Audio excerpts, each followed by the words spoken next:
Jared Craig, the Veterans for America First Vet Voice podcast. Today we have congressional candidate Alan Waters for Congressional District 1 of the state of Rhode Island. So I want to welcome you today and give you a little bit of insight or background of who you are and what you're here for today. First of all, thank you for inviting me on. It's always a pleasure, and I enjoy the opportunity of letting you and your audience know who I am. Again, my name is Alan Waters. I am a Republican candidate, an endorsed Republican candidate by the Rhode Island GOP for Congress in Rhode Island 1st Congressional District. There's many reasons why I'm running, but one of the reasons why I'm running is to defeat, replace, retire U.S. Representative David Cicilline, Democrat. And didn't he vote for impeachment of our previous president? He was one of the 2021 Trump impeachment managers. And just this late summer, he was the sponsor for HR 1808, which is basically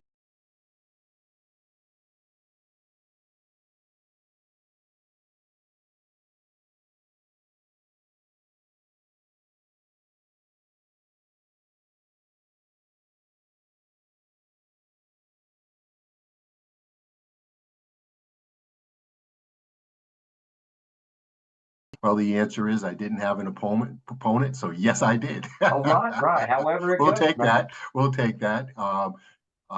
We never had an opponent, and that's good. When I was running in 2020, I was the Republican candidate for U.S. Senate, and I ran against Senior Senator Jack Reed in Rhode Island. And I did not have an opponent in the Republican Party at that time as well. But fast forward, it's 2022. It's a whole new ball game. I would like to be the next congressman. And a little bit about myself. I'm semi-retired, but I was a career financial consultant and spent some time at Merrill Lynch and Charles Schwab and TI-CREF. I really enjoyed, as an investment consultant, sitting down with people I like to serve. I'm a family man, married. I have 5 children, 2 from a previous marriage. They're adults, 41 and 45. And I have 3 teenage children. So I do understand what parents are going through. It's not abstract. I'm in it, deep in it, as an active senior father. Well, understood. Well, the current incumbent, you said, is a Democrat.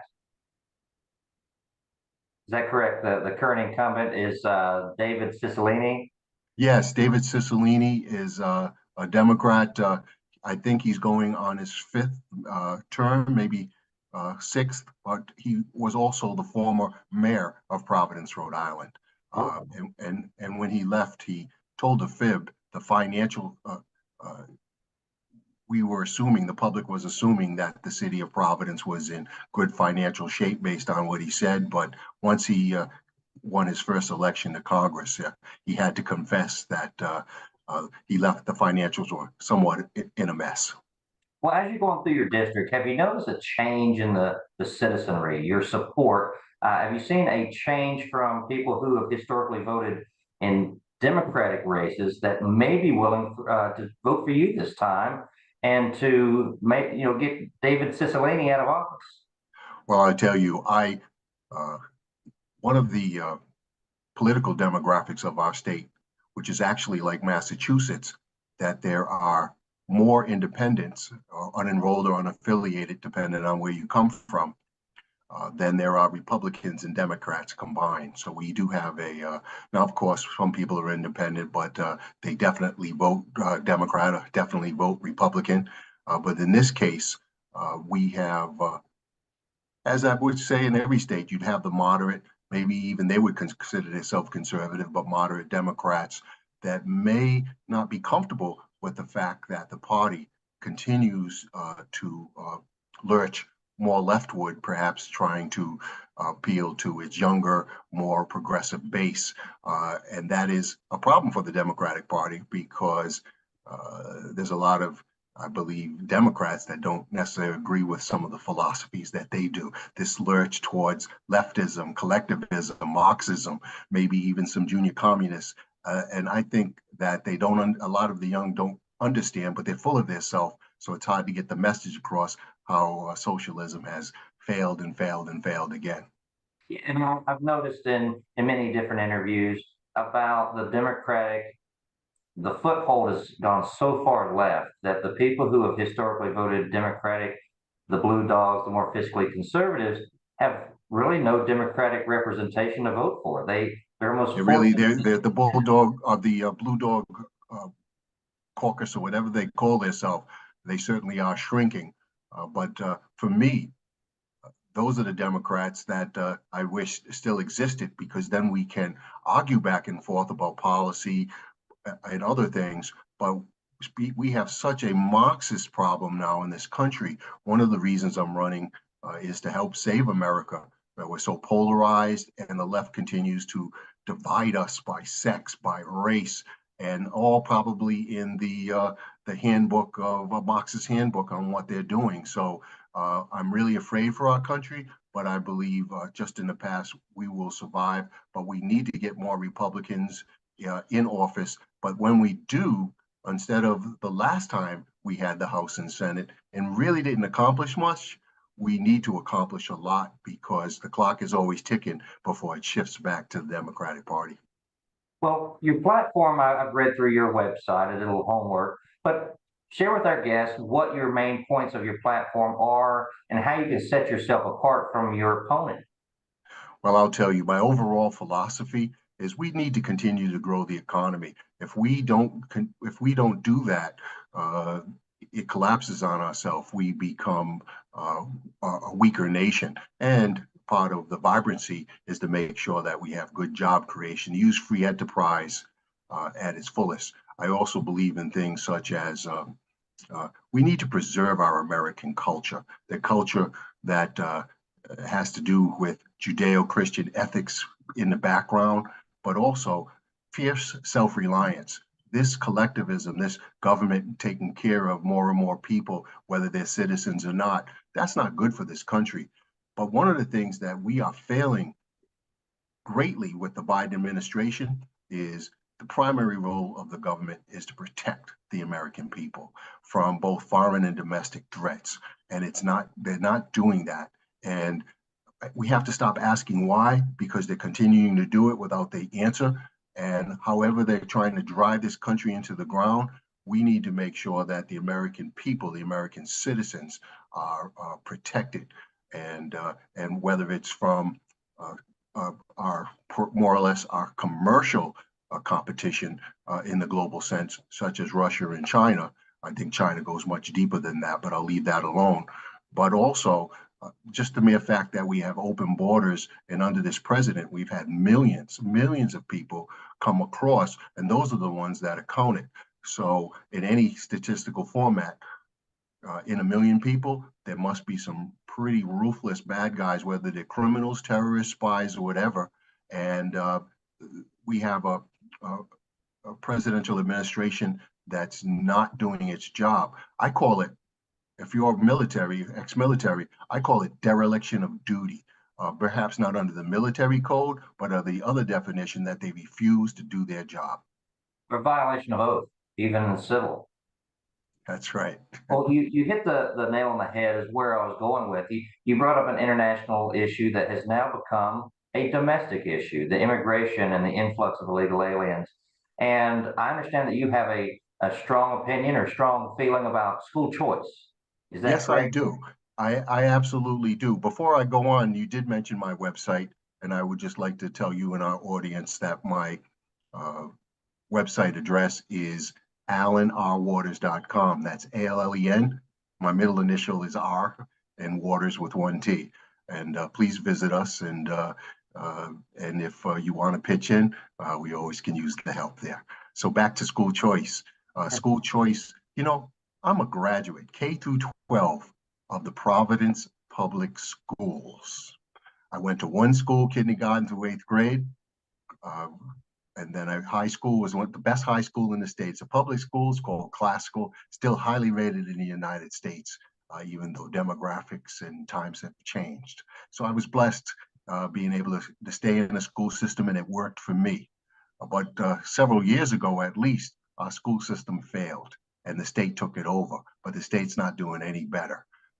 And of course, this problem that we have with the radical left embedding their ideology into the curriculum in a sneaky, almost clandestine way sometimes. They can say, oh, we're not teaching critical race theory, or we're not teaching sexuality, but the answer is they are. You can bed things in the curriculum to sway the minds of children. But what really bothers me, above and the fact that we have children like in Providence, Rhode Island, maybe only 30% of students that are graduating reading and doing math at grade level. That's a travesty. That's a to uneducate, miseducate, and then without an education, really, unless you're lucky, you really don't have a promising future. So that's not good. But back to the point, this, you know, even in Rhode Island, you hear and read about, and you have people on the inside that certainly tell us in social media that, you know, they're grooming the children. They're talking about things such as sexuality instead of reading and math, and this hiding from parents. If your child is a male child, and maybe that child doesn't even know what he feels, but he says he's feeling feminine, they really pounce on that, and they try to convert, or they keep secrets from the parents. So this is a not only use the word disaster, but these are in many ways our neighbors, but they're acting like our enemies. Well, one thing that you brought up, I was going on reading some articles about different versions of school choice, and what the overarching thought is to bring back the parents' decision making for their kids. All while we see the opposite, what you hit the nail on the head, that the teachers are trying to circumvent parental decision making and trying to withhold the parental control over their own children and empower teachers over parents. And that leads me to the next question. Rhode Island. By the way, school choice for me is not every school is a good fit for your child, and they shouldn't be limited by the zip code that they live in, especially when you're in a poor working class neighborhood and maybe the schools aren't as up to standards as they should be. That's not always the case in any poor to working class neighborhood. But also, I believe that money should follow the child. And so, therefore, and other states are adapting that. And it's going to be hard in Rhode Island, in a deep blue state that is controlled politically by the teachers' unions. But it's time for the parents, regardless of their party, if they really love their children, they need to rise up and fight the system as best they can without being having the DOJ call them terrorists.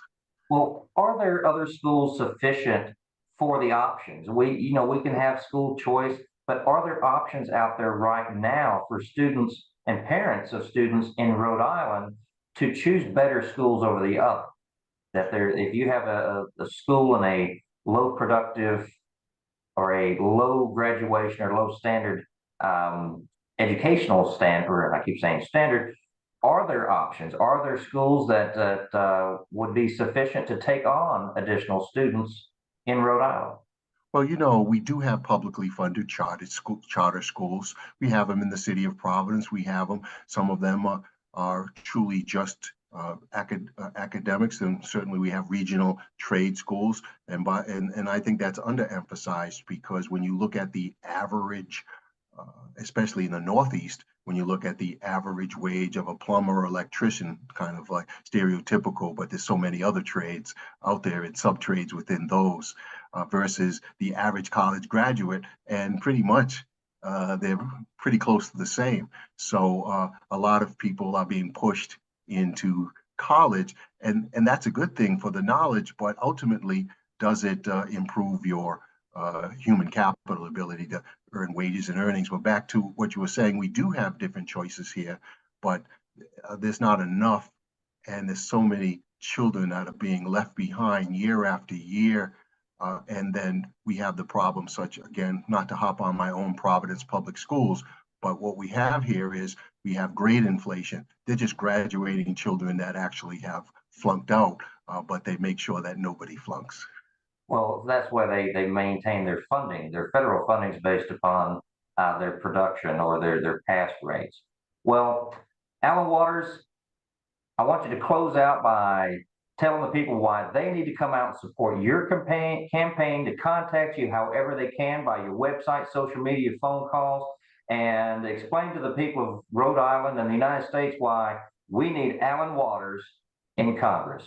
Well, thank you very much. Well, first of all, uh, I consider myself a dedicated conservative, not necessarily belonging to any cult or whatever. I could be an independent conservative just as much as a Republican, but I believe in growing the economy. I believe in our liberty and freedom. I believe in things such as free enterprise and a strong national defense and limited government. Those are all great, but also I believe in God, and family, and country, and I believe in that fathers matter and parents matter, because that's one of the key problems in across America. And so, if you vote and support me, you're having someone that really believes that America is first. America needs to be strong. And again, my website is AlanWaters.com. On Twitter, you can say Alan Waters RI. And if you need to reach me, you can go info@Alan R. Waters. And we appreciate the support far and near. And I think that we need more Republicans, but not just any old Republican. We need Republicans with the fortitude to do the things that need to be done. And so I believe in things such as uh, limit, such as sorry, I just lost my train of thought. I believe in term limits. I believe in a balanced budget amendment to the Constitution. We need fiscal responsibility, et cetera. So I am the type of candidate. I will be the next Republican congressman for the state of Rhode Island.